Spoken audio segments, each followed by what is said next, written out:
How's everybody doing? So this one Matt's got this one tonight. I'm really here just to start the machine rolling, and thanks for everybody for tuning in. Um, this is something that is Matt knows much more about than I do. So he's the guy for this. He's the guy for this gig. Any questions, feel free to ask him. And Matt, you ready to take it over?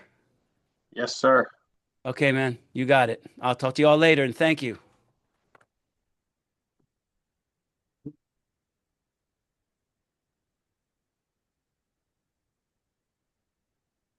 Cool.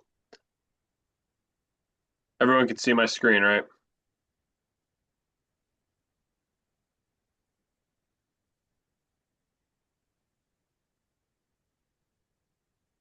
Nuns, you can see my screen, right?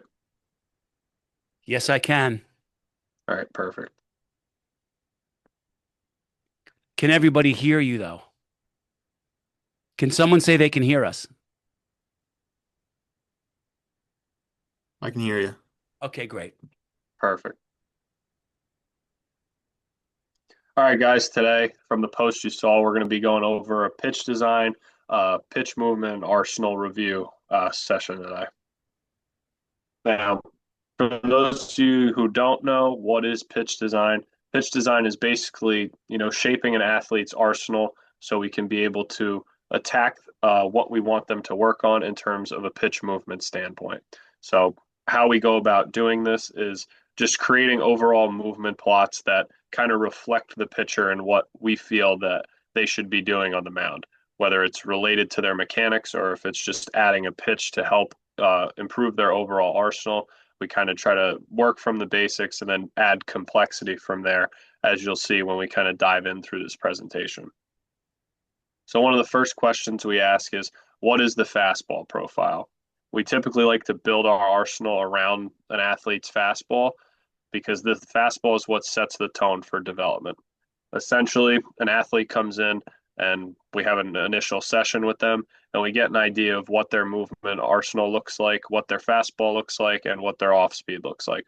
We use the fastball kind of as their baseline to how we want everything else to look. So whether it's a changeup, a two seamer, slider, curveball, and so on, we use the fastball as the basic element of what we use to identify what the athlete should be doing in terms of a pitch movement standpoint. Now, moving into a little more complexity of it, we then go to try to identify, are they an east to west arsenal? Are they more of a north to south arsenal? Or is it more of a mixed kind of arsenal? So if you see down on this chart down here, this would be for a left-handed pitcher. This chart is not a strike zone. It's just a general overall movement plot of how we go about seeing movement on pitches. So for a left-handed pitcher, common principles would be where these pitches kind of are for within that circle. So a fastball would be within the one circle, a two-seamer would be in that circle, a cutter would be somewhere in that circle, and so forth. So we kind of try to have common principles of what we want movement to look like. This would be for a lefty, and then it would be flipped for a righty. So you would see the fastballs in the upper right quadrant, and then the curveballs and sliders on the left side, and then the lower left quadrant. Basically, essentially, this is identified through spin metrics. So you have top spin, you have back spin, and you have side spin. Top spin is what creates carry or vertical break on the ball. Backs or top spin is what creates downward movement. My mistake. Top spin is downward movement. So you'll see that on curveballs and breaking balls. Backspin is what you'll create upward movement or carry, or in this case, vertical break on fastballs and more vert like pitches. And lastly, side spin either one way or the other way creates horizontal movement. So that's where you see that XY graph come into play. Essentially, it comes down to adding pitches to help blend the whole arsenal together because you want this chart to paint a picture of what you want the athlete to look like. So we use the fastball to set the tone, and then we go from there in terms of what would make the most sense for them. Should they be east to west? Should they be more north to south? Somewhere in between? And how would we go about adding certain pitches to help reflect that? Couple metrics that we're going to talk about that are important in terms of just identifying what the athlete is and what they can do are related to release height and release angles. So the first metric, release height, this is basically how high above the ground the athlete is releasing the ball. So essentially, an average release height can range anywhere from a higher slot guy being near 7 feet or having low slot guys like Tyler Rogers in the big leagues who've thrown as low as 2 feet. So kind of trying to identify where the athlete's release height is can help play a role in what type of pitches they're going to throw. Next is extension. This is how far away from the rubber the athlete is releasing the ball. So extension plays a role in fastballs mostly and other breaking pitches as well, but fastballs in relation with vertical approach angle, which I'll talk about next. The extension is important because this cuts down the time in between when the batter can see the ball out of the hand and when the ball reaches the plate. We want that time to be as short as we can. So if you have a low extension number, you might be getting hit around a little bit because the athlete is seeing the ball sooner out of your hand and it's much easier to pick up. Why extension is so important is because of vertical approach angle. This is the angle at which the ball is crossing home plate. So this is generally a negative number because we're working downhill and the athlete is throwing down the mound, so it'll always be a negative number. So if the ball is going to come in at an angle across the plate at some sort of angle this way or flatter or steeper, how it is when it crosses the plate is a vertical approach angle. How we go about assessing this is when an athlete comes in throwing their fastball and throwing their pitches, seeing what their vertical approach angle is in certain spots of the zone can reflect where the athlete should be throwing that pitch. So for example, an athlete with a vertical approach angle of -4 on their fastball should be throwing that pitch at the top of the zone because it is a flatter pitch and it is much harder for the hitter to match their bat path with that pitch. So if I have a pitch that's coming in flatter versus a bat path that's swinging up, it's hard to make strong contact on that pitch. Vice versa, if the athlete with the -4 approach angle threw the ball at the bottom of the zone, it would come in a little bit steeper and that path would match it much easier. So the pitcher might give up some more damage when they throw in the bottom of the zone. This kind of ties in with extension and release height because the higher extension you have with a combination of a lower release height equals an elite approach angle. So guys who have a high release height and low extension will have more of a steeper approach angle that comes in very downward. Those are the guys that want to live at the bottom of the zone, and their vertical approach angles on their fastballs will be around -6, -7 when they throw at the bottom of the zone. Those guys will get hit around more when they throw at the top of the zone versus the guys who have a low release height and high extension. If they throw their fastball at the top of the zone, they won't get hit as much, but if they throw it down, that's when they'll get hit more. Moving on to vertical release angle. This is basically the angle at which the ball comes out of the hand. We use this to kind of identify relationships between fastball and breaking ball and the difference between their release angles on the pitches. So typically we see a fastball that kind of comes out at around 0. You want it to come out of the hand flat, and breaking balls tend to come up out of the hand, so there'll be more of a positive number. That doesn't mean that we can't have a pitcher who comes in and he throws a -2 release angle fastball where it comes in out of his hand downward. And then if he throws his breaking ball, and for example, say it's +2, you now have a 4-degree gap in release angles. So hitters are able to see that and kind of identify a pitch and pick one out and hunt what they want to hit.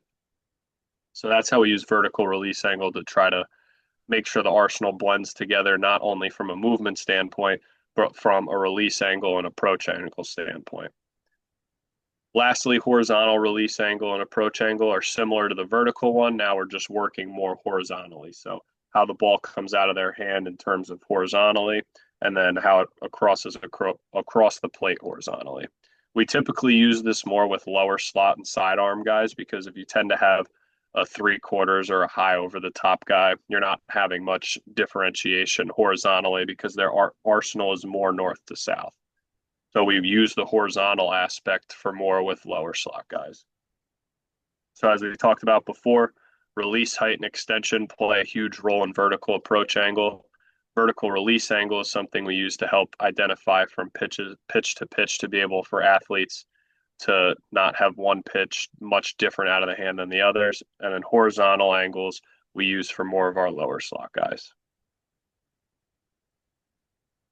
Next, I'm going to talk about the pronators versus supinators. For those of you who don't know, pronators tend to be guys who have a high spin efficiency, over 95% typically. And then supinators are under 95%, more so under 90% on their fastball when you look at it on a TrackMan, Rapsodo, things like that. So why are they different? Pronators are a high spin efficiency fastball with lower spin rates. They're really good at throwing changeups, and they tend to have looser wrists in terms of their wrist kinematics. Moving on to supinators, they have that lower spin efficiency. They tend to have a little cut to their fastball. They have higher spin rates with stiffer wrists, and they're really good at throwing breaking balls, whether it's a curveball, slider, sweeper, and so on. Why we look at if someone is a pronator or a supinator is this is because we try to identify which one they are to see how we can make the ball move. And how we do that is through seam shifted wake. Essentially, seam shifted wake is a physics term, but we use it as a way to create movement and just allow the athletes to essentially get their grip and rip it. So the basic definition of seam shifted wake is how the ball interacts with gravity on its way to the plate. We kind of use this to orient grips, as I said before, to cater to either a pronator or supinator. We allow gravity to create that movement, and then we just grip and rip from there. So as you can see in the picture down here, pronation would be more palm towards the ground, supination is palm up, and then you have that neutral position in there.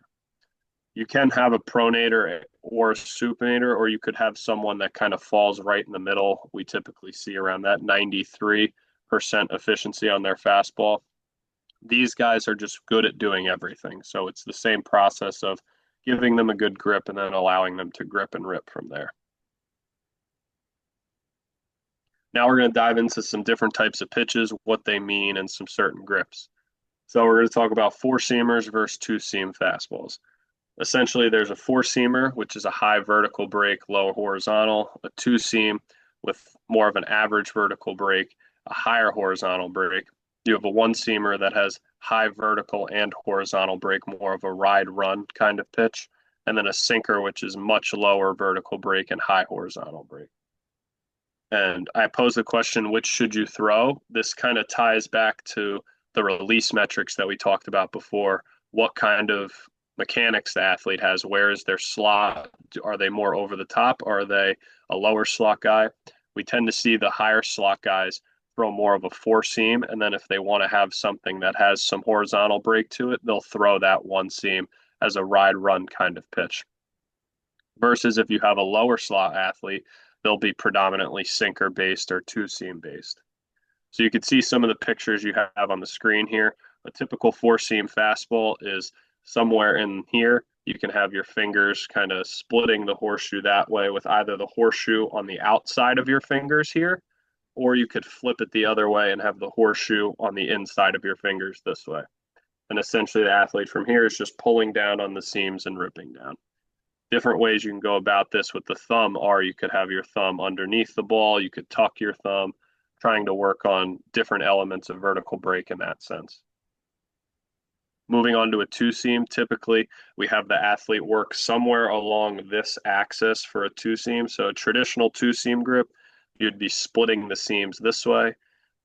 If we want to get more of a one seam kind of action, we'll take the ball and tilt it one way this way, or tilt it another way this way, as you can see in the pictures there. What we do by tilting the ball is we're shifting the ball's axis, so when they go to throw it, it pulls off the seams and creates that side spin that we want to create horizontal movement. So one athlete might be good at throwing it this way. Another athlete might need some sort of tilt one way or the other to be able to rip off that seam and create that same horizontal movement. Next, traditional sinker grips.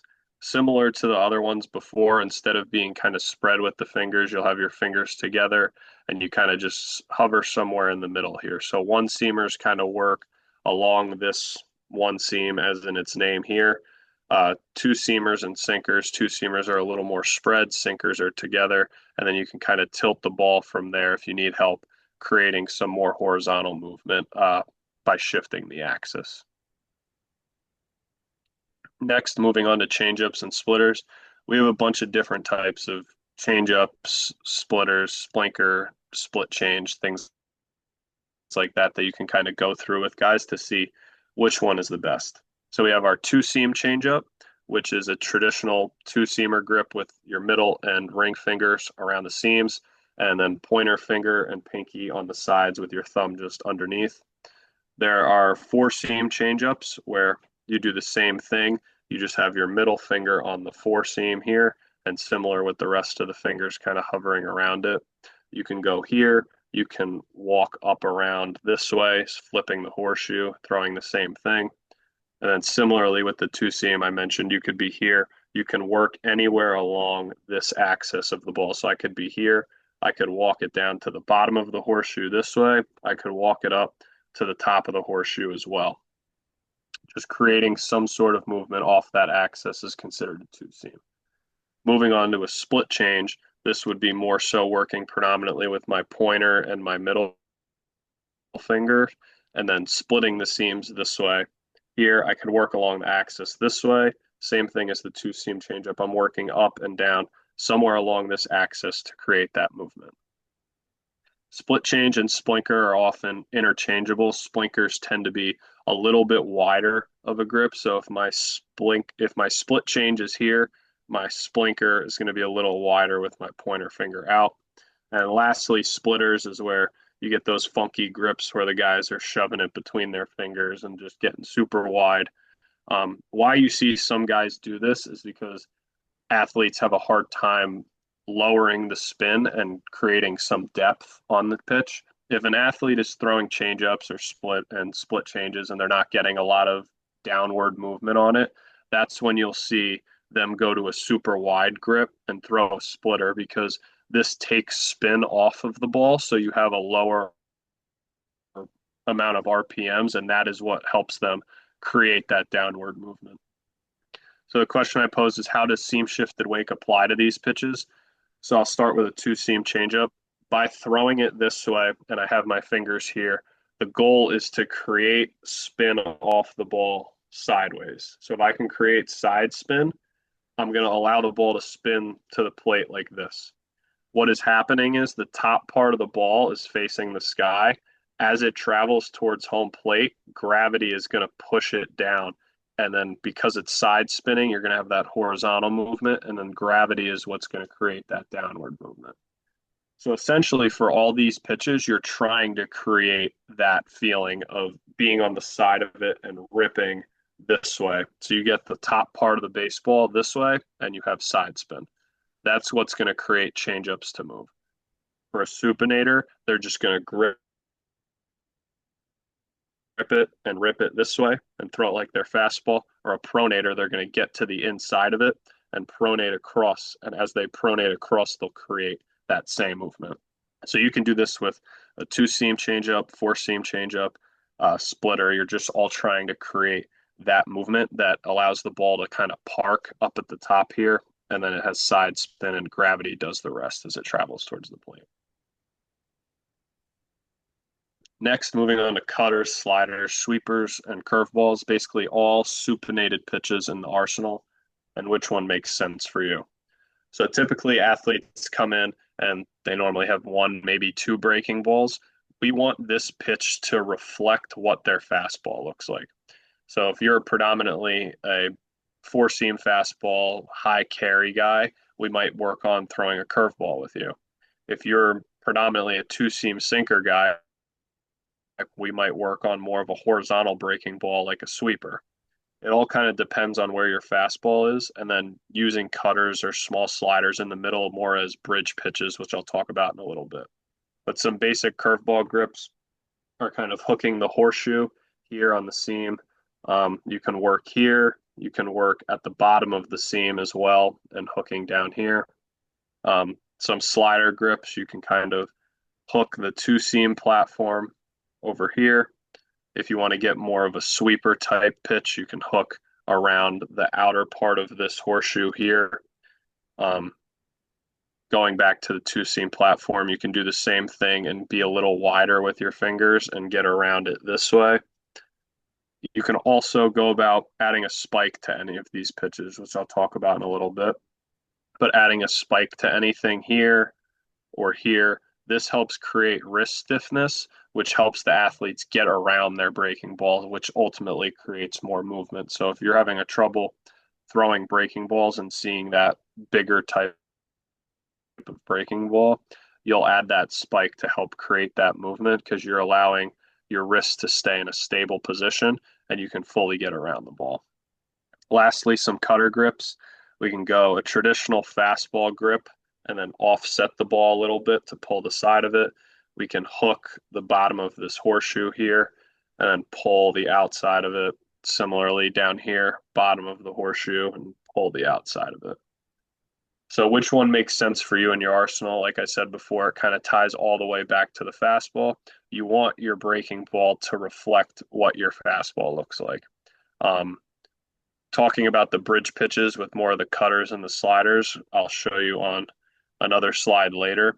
But discussing now the training program, where the athletes are at, what age group are they? So typically an athlete might come in with us, and if they're 14, they might be throwing a bullpen, and they'll have a fastball, a changeup, and some sort of breaking ball. Our goal with the younger population is to develop 3 really good pitches that they can throw for strikes. Like I said before, they'll generally have fastball, changeup, curveball, or fastball, changeup, some kind of breaking ball. When they come in, we want to know what pitches they already throw, and we're kind of trying to work with them from there. We don't want to, add too much complexity to it yet because at their level, we just want to be able to throw 2 to 3 really good pitches for strikes. So we'll go about most of the guys, same thing, seeing their fastball and then working on a changeup, which most young kids generally have, and then developing a good breaking ball as a standpoint of where to start from that side of the arsenal.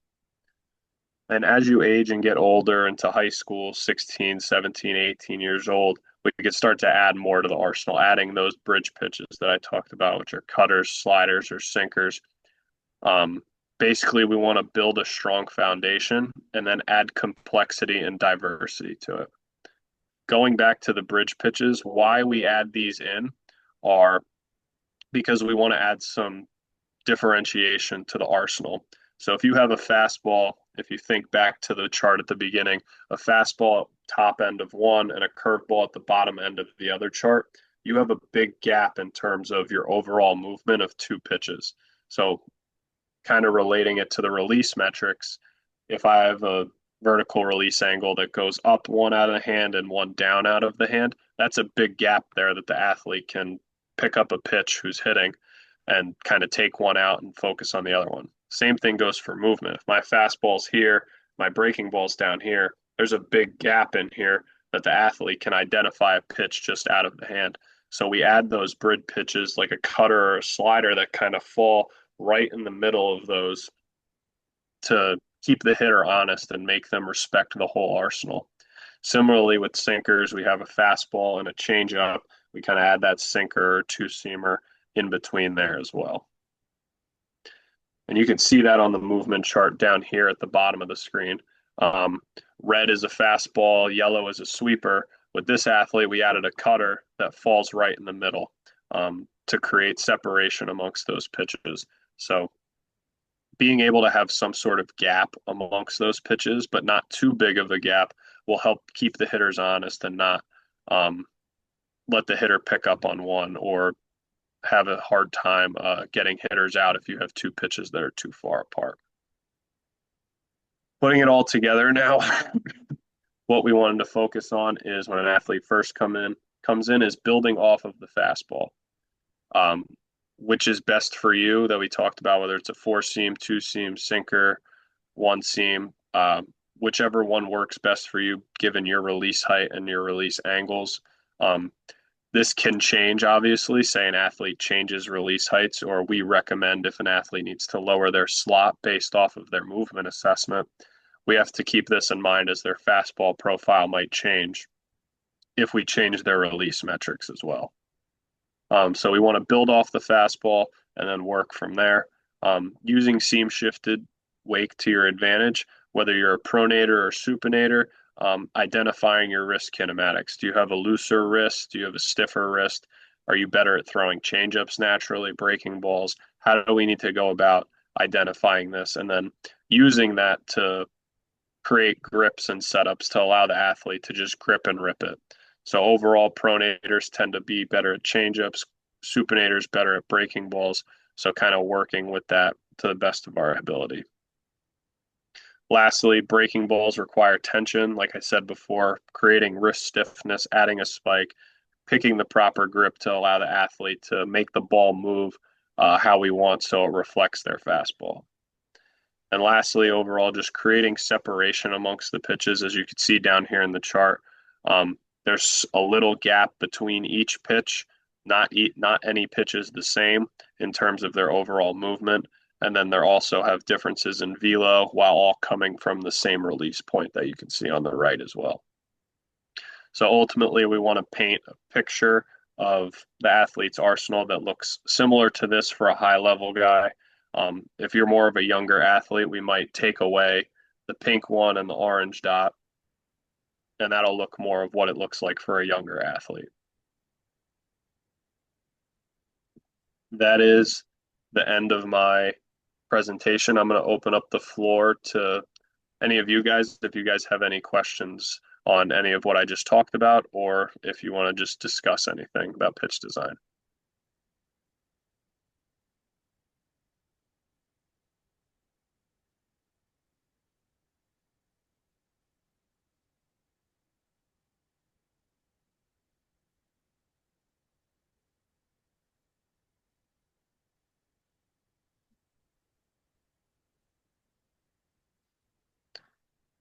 Any takers, any questions?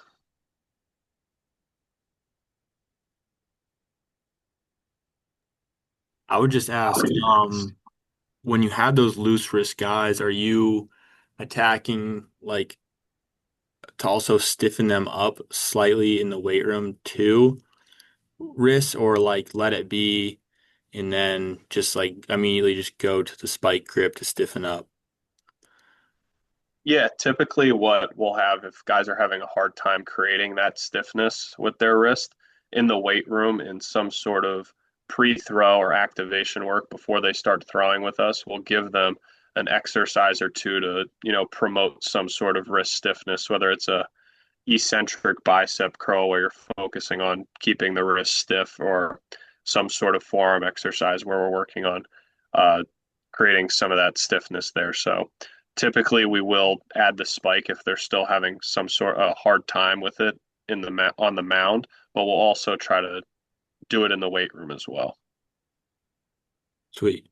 Another one I had with the one seam.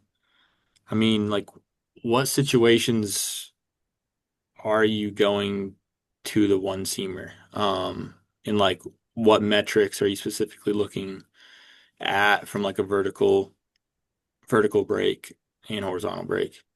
Mm-hmm. Yeah, so typically one seam guys will throw a high vert four seamer. So whether it's around 18 to 20 vert with a little bit of horizontal on their four seam, that's when we'll go to more of a one seam because we don't need them to have a true sinker or two seam that's like 6 to 8 vert and like 20 horizontal. It's just not going to happen from their slot most likely. If they're carrying a four seamer 20 vert, they're not going to be able to knock it down to 6 vert on a sinker. So that's where we'll go to that one seam platform. And if we can create something that, hovers around 10 to 12 vert and has some horizontal to it. So say if the athlete's a 20 vert, 10 horizontal fastball, we typically would maybe look for something around 11 vert and 17, 18 horizontal, which is a little more of like a ride run pitch that's different from their four seamer. You can have it differ from guy to guy. Obviously, there might be a guy who can carry a 20-inch four seamer, and then when he goes to a two seamer or a one seam, he can get below 10 vert. But those one seam guys are typically guys who carry their four seamer really well, is when we'll go to that. Okay.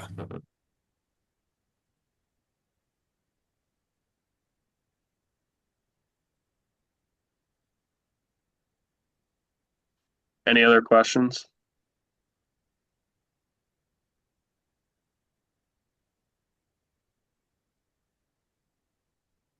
I guess one more. I mean, if fastball is just really, I mean, I guess sort of dead zone in general, like just four seamers crappy. I mean, Hmm. you're still okay, change the fastball first, try to make the fastball pick a direction, like, and then you're working kind of beyond that, to the breaker or the rest of the arsenal. Hmm. Yeah, typically, like if there's a scenario where we need to address the fastball, um, whether it's switching to a two seamer or trying to work with the four seamer to get it a little better with some more vert and it's not that dead zone look, we'll do that and then kind of build out from there. But you bringing up dead zone is a good point. I will say that not all dead zone fastballs are bad fastballs. So it's talking about in vertical approach angle terms, I could throw a fastball that's 14-14 in terms of vert and horizontal. But if my extension's good and I have a lower release height and I have a good vertical approach angle because of that, I can throw that at the top of the zone. And my 14-14 fastball at 92 looks like a high vert fastball and it looks like 95. So vertical approach angle is a big indicator on where you should throw fastballs. Um, in this example, if you have a dead zone one and your vertical approach angle is on -4, you could be like, oh, my fastball sucks. But then you look at the approach angle and it's like, hey, my fastball can be good. I just need to use it in the right places. This is kind of why you typically see sinkers and two seamers. If an athlete leaves it up in the zone, it gets blitzed or guys are teeing off on it. It's because the angle it comes in at is not reflecting the spot it needs to be. Um, that's why you want sinkers down in the zone, obviously, because they'll look steeper to the hitter and it's harder for them to match their bat path. Same thing with like a big league comp to this would be Mike Fiers. Everyone knows Mike Fiers as the big over the top release slot who kind of throws like an Iron Mike machine, who it's very steep and it's very downhill. If he throws his fastball at the top of the zone, he's going to get hit around like there's no tomorrow because the angle it comes in at, while it's steep to the point where at the top of the zone it'll match their path. But if he throws it down in the zone, it's going to be even steeper. And that's going to be to the point where it's steep enough that it's really good. So it's going to be a hard time for hitters to barrel it up. On the other end is where you'll have a guy who has a dead zone fastball is Max Scherzer. He can throw his four seamer pretty much upper third of the zone, and he'll get a lot of strikeouts on it, as we've seen over the course of his career because of his release height and his good extension numbers. So, kind of understanding where you should throw your pitches um, is where we relate to that vertical approach angle part. But just because you have a dead zone fastball doesn't mean it's a bad thing. Okay. If that answers your question, I know I went into a little bit of a tangent, No, you're but good. we'll you still address if, say, their fastball overall is not performing well and approach angles are bad, it's dead zone, it's not a good pitch, we would typically look to switch that. Okay.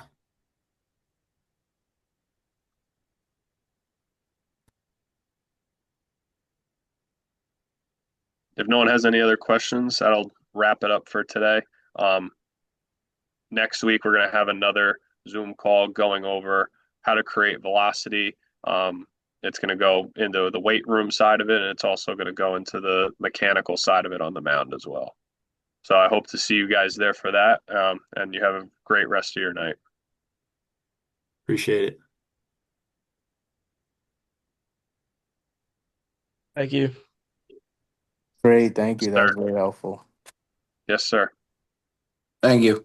Thanks, Matt.